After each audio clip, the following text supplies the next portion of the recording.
Mga kabayan, isang explosive na pag-amin ang narinig natin mula kay Senadora Risa Hontiveros. Matapos ang sunod-sunod na balita tungkol sa umano'y panununtok ni Vice Presidente Sara Duterte, nilinaw na ni Hontiveros ang kanyang naging pahayag.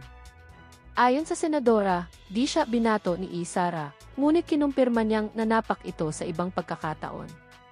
Ito ay nagdulot ng mas malaking ingay at katanungan sa publiko. Ano nga ba ang katotohanan sa likod ng mga isyu na ito? At ano ang magiging epekto nito sa relasyon ng dalawang opisyal? Abangan ang ating susunod na ulat para sa mas malalim na pagsusuri.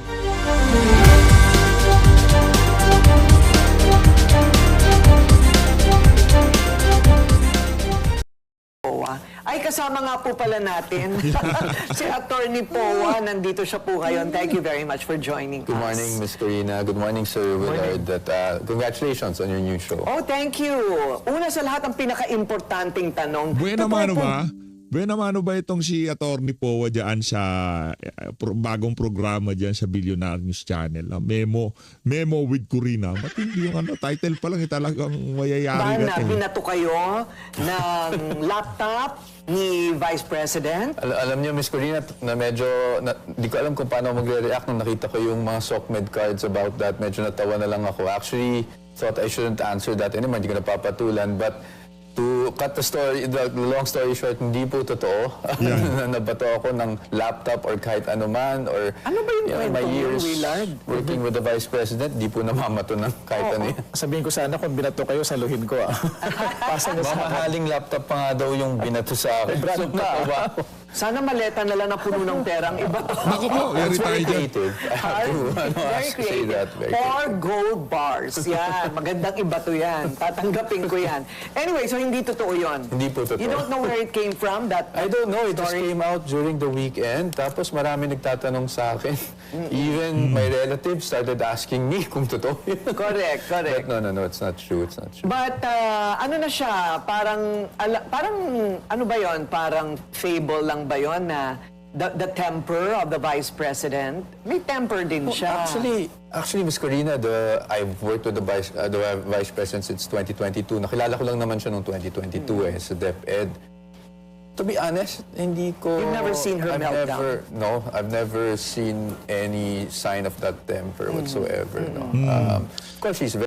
Pagka kunyari sinabi walang demolition tapos nang demolish ka, kung ikaw ay isang sheriff, talagang hindi ka babatoy ni VP Sara. Alam niyo anong gagawin niya? Sasapakin ho kayo. Sasapakin ho niya kayo. Hindi nang babato si VP. Kung galit si VP, alam mo ginagawa niya. very decisive on issues. At Pero kung sakaling ito si VP nagalit kay Atty. Michael Poa, makikita ho yan ng ating mga kababayan. Huwag ho kayong mag-alala. Huwag ho kayong mag-alala, okay? wala, never nang bato, never nanigaw even. Namulyaw, Okay. bait si VP. So habang nangyayari po yung impeachment, no, yung botohan, lahat po kayo nakatutok. Ano po yung eksena? Kayo po ba'y parang nanonood ng pelikula, may popcorn, anong... Hindi naman po may popcorn. But definitely, meron kaming hub. For example, the Fortuna Narvasa Salazar office. Kasi yun yung kakolaborate ko na law firm dito. Meron silang parang command center where we watch these things. Ako naman, I have my own small law office in Makati. So ako and my team also watch the whole day, no? Actually, siyempre kasi media would like to ask for comments after. So kung kinakailangan naming magkomento, nagbibigay kami. But as I have to clarify that also na as you can see, medyo malimit magpa-interview talaga ang defense. No? Ako, I just have to kasi medyo yung media, tama naman yung media when they ask me, kailangan malaman, ma-explain sa publiko yung mga bagay-bagay. So, I oblige. Pero kahit na ganun, medyo mas marami pa yung dinideny namin interviews because syempre, we don't want to telegraph whatever we're going to do. Ano yung legal strategy namin pag umabot to sa Senado talaga. Aabot ho. Base sa ating nakikita, siguro meron na ano ho nila, nakakuha ho sila ng sapat na pondo, kaya yung mga congressman, na ano ho nila, na masahe nila. Aabot ho sa Senado yung impeachment ni VP Sara. Na kung saan, yan ho ay paborable para dito kay VP Sara. Wala rin naman tayo magagawa. 'Di ba? Pagka hindi umabot sa Senado, pwedeng yung mga katanungan umabot pa yan sa eleksyon at baka gamiting panggibad. Wala namang gaanong naniniwala, pero mas maigi na ngayon matuldukan na yung mga kasinungalingan na ibinabato kay VP Sara. Kung tayo tatanungin, okay lang naman, wala nang problema kung umabot, di umabot. Kung hindi umabot, sa eleksyon na magpapaliwanag si VP Sara. Pero kung tayo tatanungin dito sa PH Update, okay lang naman, walang problema yan. Ayos lang ho yun, mga kababayan. Sigurado malulusutan niya ni VP Sara. Willard, anong matatanong natin sa kanya kung hindi niya sasabihin sa atin yung kanilang strategy? Tanungin Hindi na lang na. natin, yung scenario na nakikita po Okay. ninyo, kapag, first of all, pagka umabot na sa plenaryo formally, nakikita niyo ho ba na may haharang pa dito? Ano po ang nakikita ninyong mangyayari? Sa amin, hindi na kami nag-speculate sa harang o ano man eh. In fact, even last year, kahit nag-file kami ng petition before the Supreme Court, alam naman natin na pag nag-file ka ng ganyan, it's always 50-50, no matter how confident you are with your position. So last year, prepared na kami to go to trial. So same lang po tayo this year. Kung ano man ang mangyari, syempre, aaminin ko sa inyo, we're still hoping na ma-appreciate ng ating mga kongresista yung aming mga arguments on jurisdiction, on yung mga constitutional infirmities na napansin namin dito sa proceeding sa House. At sana ma-appreciate yun ng ating mga kongresista at hindi na to umusad pa. But again, of course, there's always that possibility and that real possibility na umakyat talaga to sa Senado. And when that happens, we've been preparing for that. Ayun. Tingin niyo ho ba minadali ng House Justice Committee ang proseso? At nasunod ba yung criteria na nilatag ng Supreme Court dun sa naunang impeachment Oo. case? Ang pananaw ko kasi dun sa naging desisyon ng Supreme Court, it wasn't really with the committee mode. It was really more on the fast track mode. Yung, di ba, yung basta magka 1/3 ka, pwede nang dumiretso ka agad without going through the hearings. Dito naman sa committee level, ayoko naman sabihing minadali. Just to be fair, hindi naman ganun ang nangyari, no? But I think ang talagang objections namin dito ay I really don't want to use the word mini-trial kasi kinlarify na yan with all due respect and in all fairness to the chairperson, si Chairperson Luis. So kinlarify naman niya na mas preliminary investigation ang tutok nila. Pero ang contention talaga namin dito is they kept on asking us to respond. For example, parating sinasabi kasi na hindi sumisipot ang Vice Presidente. But number one, again, meron kaming constitutional challenge. Second, kung sumipot man kami doon, yung mga nilabas nila na testigo, like si Mr. Ramil Madriaga, diba may supplemental affidavit yon. Yung supplemental affidavit na yun, di naman kami binigyan ng advance copy nun. So even if the Vice President were in fact present at that time, paano siya makaka-respond intelligently ni wala kaming advance copy nun, nung supplemental affidavit? Yan, wala man. Same is true Diba? with... Yun ang nakaka-irita di ba? Paano kayo makakakuha ng kapakipakinabang na kasagutan sa kampo ni VP Sara na nag-iimbita kayo, gayong ang gusto nyo palang mangyari, magkakaroon ng gulatan dyan sa hearing, dyan sa Injustice Committee, di ba? Dapat kung talagang gusto yung dumalo itong si VP Sara at talagang fair kayo dyan, 1 week pa lang, kung ano man yung mga hawak nyo galing sa AMLA, galing sa NBI, bigyan nyo ng kopya. Supplemental affidavit ni Madriaga, bigyan nyo ng kopya. Ang kampo ni VP Sara, hindi pagka pinatawag nyo na nga, tapos di nyo pabibigyan ng kopya. Ano yun? Diba? Ang dating para talagang tinatrap nyo Diba? Ginagak nyo yung si Vice President Sara Duterte doon sa ano na yun, dyan sa mga hearing na yan. The AMLAC reports, for example, medyo makapal po yun. Hindi naman kami nabigyan ng advance copy nun. So, yun yung sinasabi naming... Are they obligated to submit to you in advance? As part of due process, if they wanted really the Vice President to be able to respond intelligently to all of these accusations, siguro naman mas maganda kung nabasa niya mismo yung hindi yung nandun lang. And then of course, if she denies it, anyone can say it was just a general denial. Correct. So ngayon, kompleto na po kayo sa lahat ng mga pinapresenta. In fairness again to the House, pinapadala naman nila sa amin right after the hearing yung mga documents. So we do have those documents and we've been going through them. I see. So, yung sinasabi, yung komento ng iba, nako, hindi nila masasagot yung 6.7 billion na yan. Hindi nila masasagot yung yung tungkol doon sa labas-pasok ng pera. Handa po kayo doon? Opo, handa po tayo. Unang-una, nasabi natin doon sa isang press con, In fact, again, malimit kami magpo-press con, pero he felt the need para maintindihan ng mga kababayan natin yung 6.8 billion. First of all, the Vice President already denied in a statement that she ever had that much money. Secondly, itong AMLAC reports, ang sinasabi ko nga parate, it does not equate kasi to bank balances or account balances sa bangko because ang AMLAC reports, it's really an aggregate number of all of your transactions. Diba? Whether it be deposit, withdrawal, fund transfer, at lahat yan in a span of, I think, almost 19 years, hindi ba? So, inad-add lang lahat po kasi yan. No? So, pag inad mo yan, obviously, the number is big. Although, again, while we are not saying that those numbers are false, we cannot also confirm if they're in fact accurate. Kasi nga, nabanggit na nga sa press con kahapon, there was even a glitch in the system that was reported by BPI. No? They wrote AMLAC a letter. So yung mga ganyan na bagay, we'll have to really sift through the data, which we are doing already. Kasi nga, nabigyan na kami ng report. But siguro sa mga kababayan natin, we have to be more cautious lang on how to treat this data kasi hindi kasi siya conclusive or hindi pwede mag-conclude. Well, unang-una, hindi pa kayo sumasagot. Opo. Yun ang importanteng malaman ng tao, ano? Una, you are innocent until proven guilty. Tama po yan. And that dito, in the case of the impeachment trial, it is a political process and not a legal process. Diba nga, kaya nga kung ano man yung depensa mo, kung talagang wala kang numero, sorry ka na lang. Walang kinalaman yun eh. So nakadepende sa numero. Sa numero Sa pa rin ng Senado, mga boboto. Congress. Doon pa rin bagsak niyan.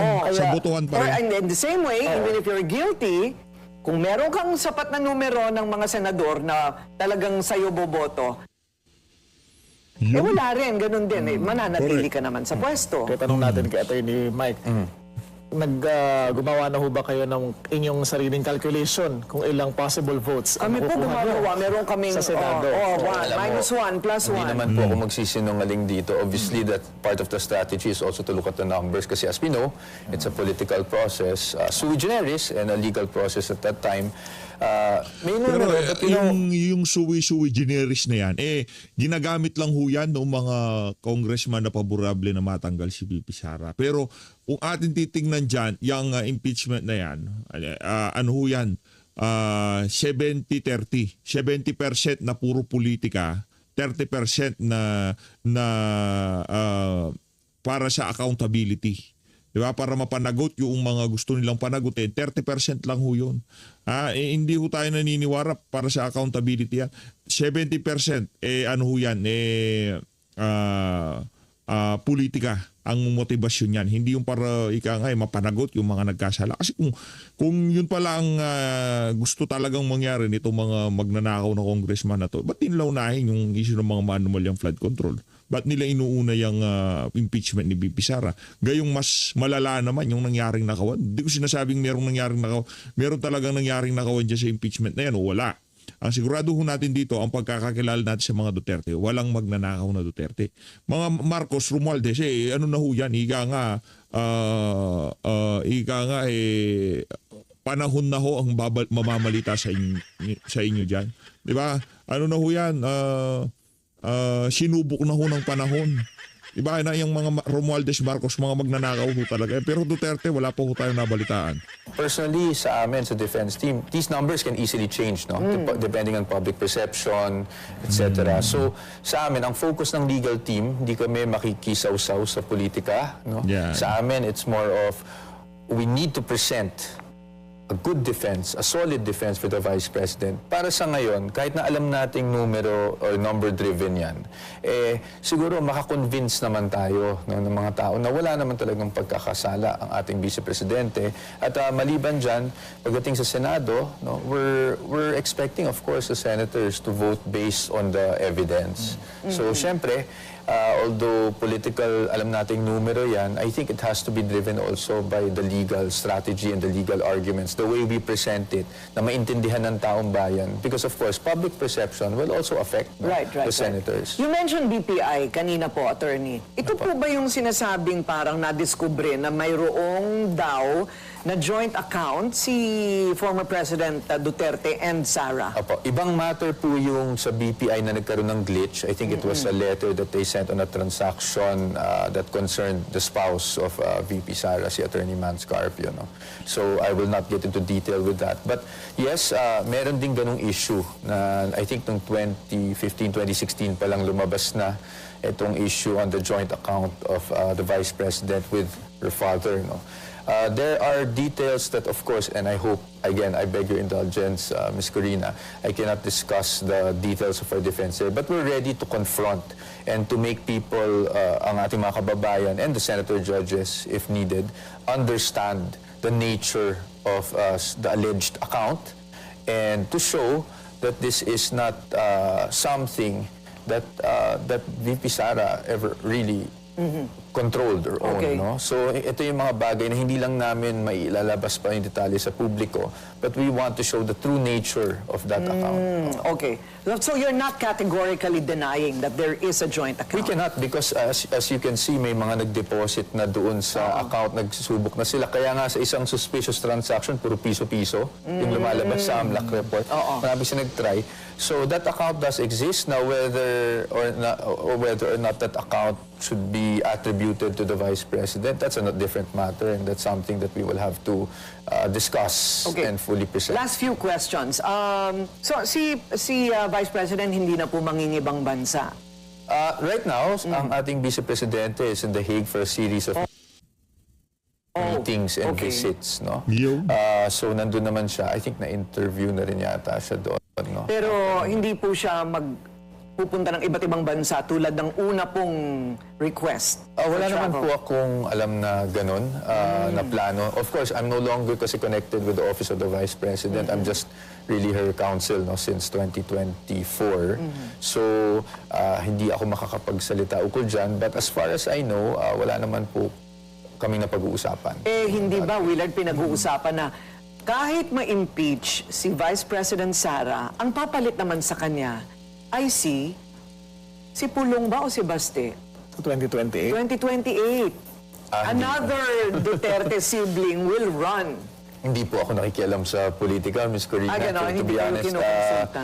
kasi yung kami, we're just focused on the legal defense right now. Kasi, you know, that's too far down the road. Sa ngayon, we just want to make sure na we're able to show yung ating mga kababayan na walang basihan yung mga aligasyon laban sa kanya. After impeachment, do you expect na merong Supreme Court or a court proceeding against her?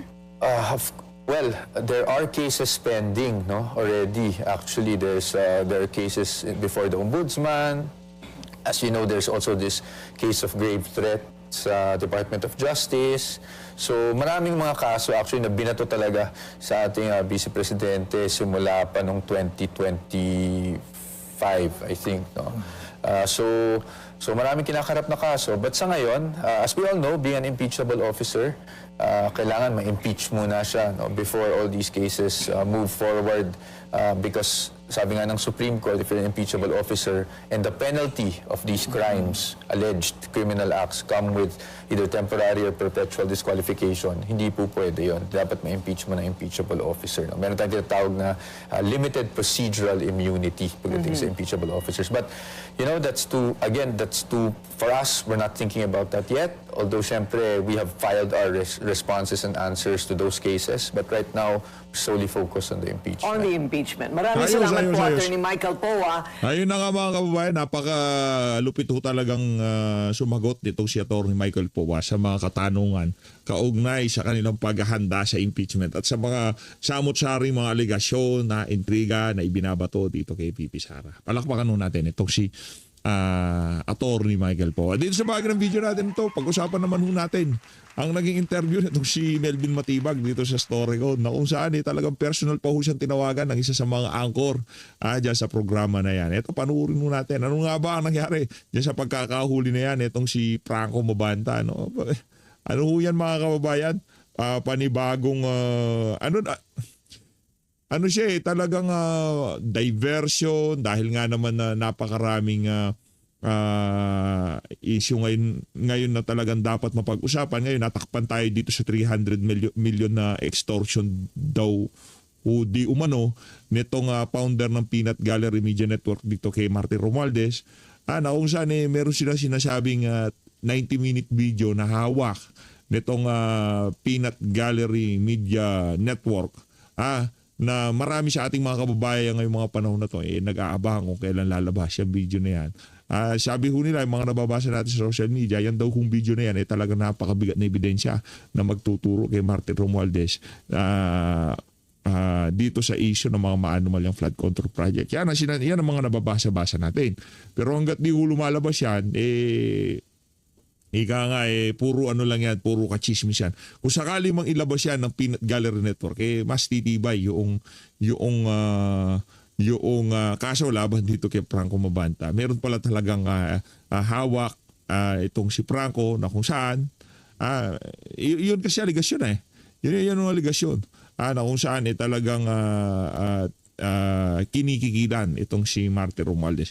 Kahit ano pa ho yan, ilabas nila, hindi nila ilabas ito kung nananatiling dito, sigurado. Si Martin Romualdez, hindi ho siya absuelto dito sa issue ng mga anomalyang flood control project na to. Ngayong mga panahon na to, siguro nasisegue nila kahit pa paano, pero sa gusto nila, sa 2028, mananagot ho yung mga mastermind dyan sa mga anomalyang flood control project na yan. Rekta ho tayo dito sa StoryCon. Good. Okay, we've been trying to get Director Matibag ng NBI. Hindi sa inyo. Ikaw ang boss ko, bata mo ako, boss. Director, timing, tumawag ka Ay, magandang hapon po. Director, baka mapahamak ako niya. Mukhang maraming mas galit sa inyo kaya sa akin Damay-damay lang yan, Secretary. Aray ko. Director, of course, you know... Secretary, hindi naman yata marami, may ingay lang. Okay. Director, of course, you know everybody's curious about the details dun sa nangyari dun sa sa kaso ni Franco Mabanta. Can you give us more details dun sa update, of course. So, ibigin mo ng update muna. Na-set up daw sila Na-set up daw sila. Medyo mahirap po paniwalaan ng setup kasi talagang yung term po ba sa law enforcement, ng mga talagang nasa law enforcement, nagpapagpag.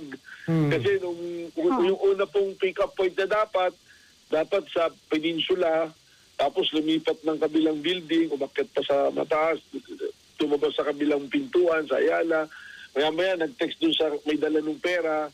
Sabi sa Pasig, pumunta kayo, naghintay sa Pasig, nag-text ulit, nagtawagan, na doon na po sa may Value Building nga.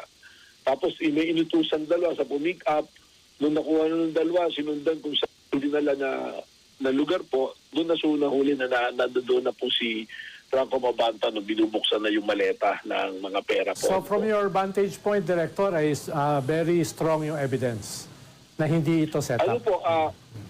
Tama po kasi po unang-una, lagi po kaming dito sa NBI po ngayon, sa law enforcement, yung pong Memorandum Circular number 20 po ng Department of Justice na kung saan yung amin pong dapat na quantum of evidence, hindi po prima facie na lang ngayon, kundi reasonable certainty of conviction.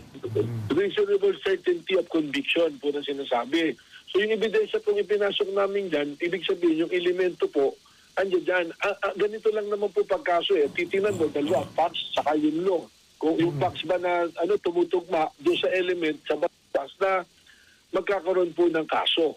At base po sa nangyari ito, nandun po lahat. Wag po natin sanang insultuhin naman yung law enforcement, yung mga nagtrabaho po ng mais na NBI. Nagtrabaho base po sa pangyayari, yung actual na pangyayari, at gumawa ng tamang proseso na naaayon po sa batas. Yan. Yung pong operation na yan, recorded po lahat. Yan. May mga body cams po, may mga video, at may mga media reporters po na kasama namin nung inoperate po yan. Are you at liberty, Director, para sabihin, kahit summary lang, ano ba yung naging proseso nitong lahat ng ito? Opo naman. Nagsimula po yan, mga total na surveillance po yan, and investigation and case build-up. 2 weeks po yan. Nakatagnap na po ng reklamo mula po kay Speaker na merong nag-extort, na merong nangingikil, na nananakot na pag hindi nagbigay ng malaking halaga, ay may ilalabas siya sa kanilang sa social media platform. Ang nangyari po dyan, nagtawaran pa po unang hiningi 350. Hanggang sa, as part of the strategy po ng ating pong mga ahente, nakipagtawaran para believable, at pumayag naman po si Franco Mabanta ron sa tawaran, naging 300 million. So from the very At start, sabi pa, Director, ay kasama kayo doon sa tawaran. Ibig sabihin na alam nyo yung nangyayari. Yung NBI po, may assigned agents po tayo, yung OCTD po namin, naka-assign doon. Alam po nangyayari, ang kausap na po ni Franco Mabanta all the while, hindi lang yung representante po ni Speaker Romualdez, kundi kasama na po ang mga ahente ng NBI. Hindi po kami kikilos. So recorded yun, Kung base lang po Attorney, sa recorded yung allegation. conversation. Meron po na gano'n. Ano po, no? Recorded.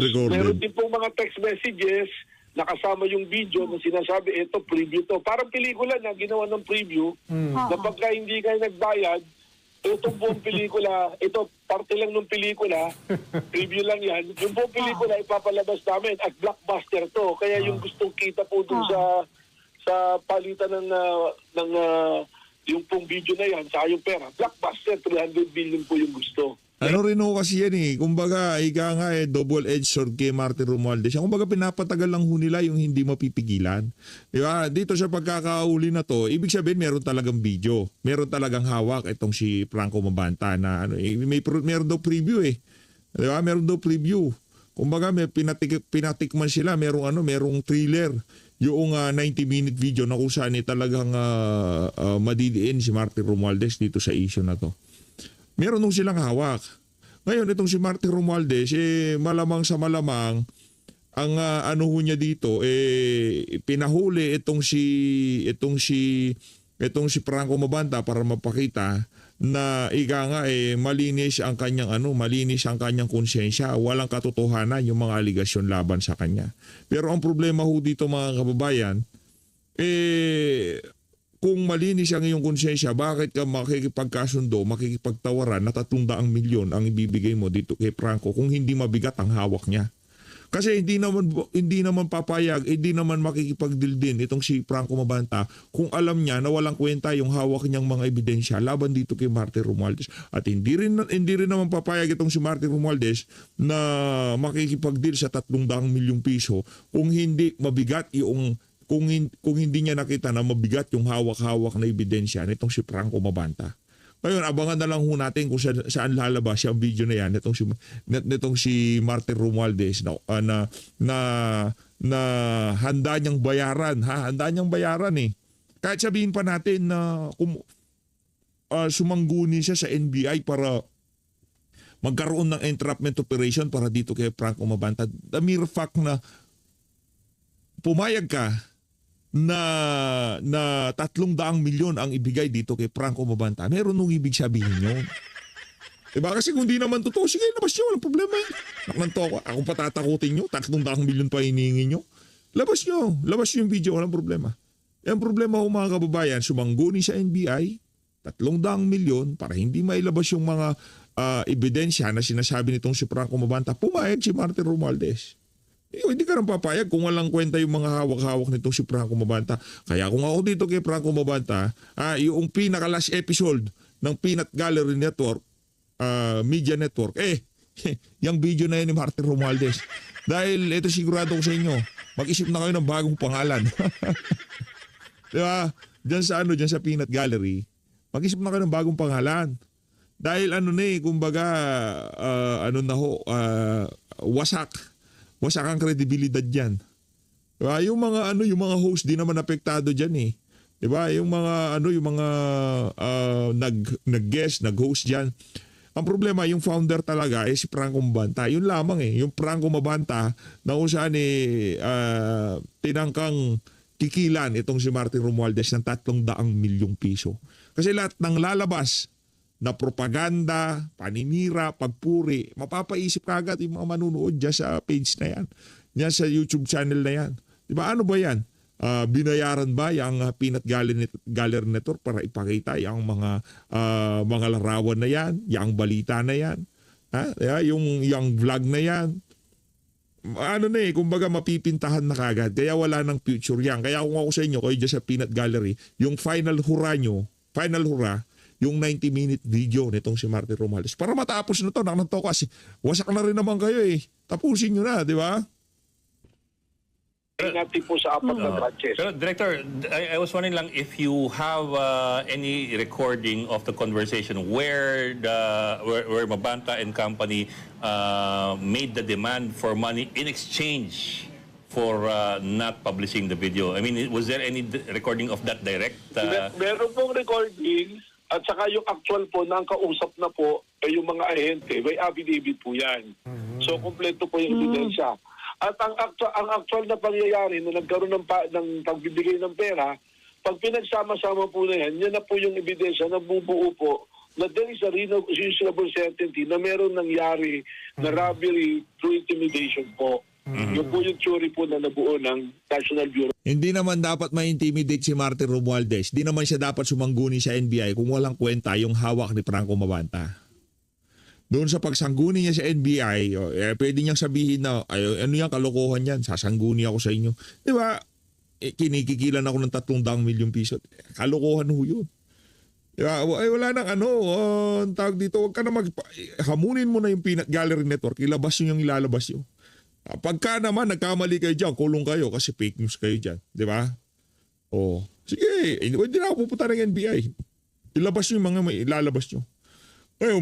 Ngayon pagka ilinabas nyo yan, talagang mabigat yan, isang bayan ng Pilipino huhusga dyan. Pero pagka ang nangyari ho, sumangguni sila sa NBI. Yun ang problema natin dito. Yes, sir. We're asking that, sir, kasi they're claiming that sila pinipigilan lamang daw ni Speaker Romualdez na ilabas ang video. Pero siguro, Ed, patapusin natin si Director dun sa buong flow of events para makita natin paano nag-unfold. So, meron na nga po. Tapos na-set na po, ang sabi, dapat yung first tranche, hati po sa apat na tranche, 75 million each. Kailangan sa May 5, may deliver na. Kung hindi, sa araw na yun, kung hindi magdi-deliver ng first tranche, ilalabas na. So, nangyari, nagkasana nga po na operation, yun na nga yung nagkita po sa isang hotel, at kumakalat na rin yung video na yun na nasa kabilang mesa. May kasama siyang dalawa, kinakausap niya, tapos andun na, nag-text na nga po ulit, pumunta muna sa kabilang building, pakit pa muna ng 38th floor, bumaba, dahil nakikiramdam, baka may sumusunod. Pumasok sa Ayala. Ganito po yung setup para mas maintindihan niyo. Yung Primea, malapit lang sa peninsula. Pumasok siya rin sa likod, umakyat sa 30th floor, hindi na po nakasunod yung mga ahente natin. Nabangan, yung pala, lumabas na doon sa kabilang pintuan. Sa Ayala na lumabas. At after 20 minutes, may text na po.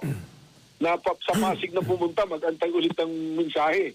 Parang pelikula po. Pag nabasa niyo yung spot report, parang pelikula na ang nangyari po, nandun na sa Valle Verde,